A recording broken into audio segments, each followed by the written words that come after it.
All right, welcome to today's talk. Today we're going to talk about the difference between positive goals and negative goals, and that might not be what you think.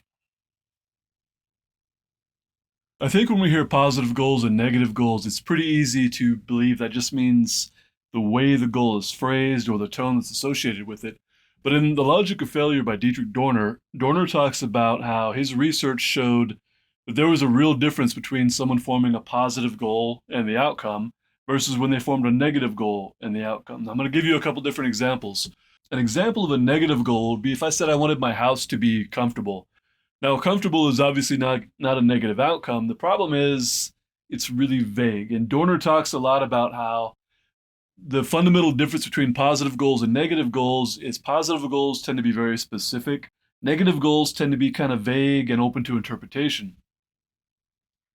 Here's why this is a problem. Let's say that I make that statement. I want my house to be comfortable. That can mean different things to different people. So if I were to hire contractors to work on my house and I just said make it comfortable, that's going to be filtered through what that means to them, and that can be all over the place. You might have one contractor that thinks hardwood floors are comfortable. You might have someone else that thinks that carpet or rugs is better. You might have someone who thinks a very warm house is great. You might have someone else who likes the house to be cooler. Now, if I say that I want to be able to keep my house at 68 degrees year long, that is really specific. And if you hear that, don't focus on the number, because I know some of you might hear that and think that sounds fantastic. Some other people might hear that and think it sounds miserable. That isn't the point. The point is it's specific as to like a real specific number. And if I frame the goal in a really specific way, then I can determine the specific things that I need to work on to make that goal a reality.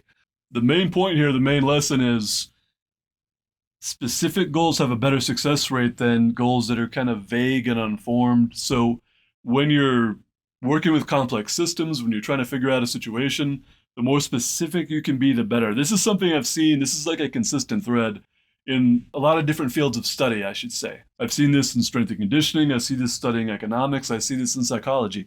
The more specific we are with the goals, the higher the rate of success. Today's Mindset Monday was from The Logic of Failure by Deitrich Dorner.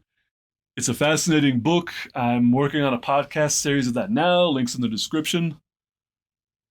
Thank you for watching. Go read a book.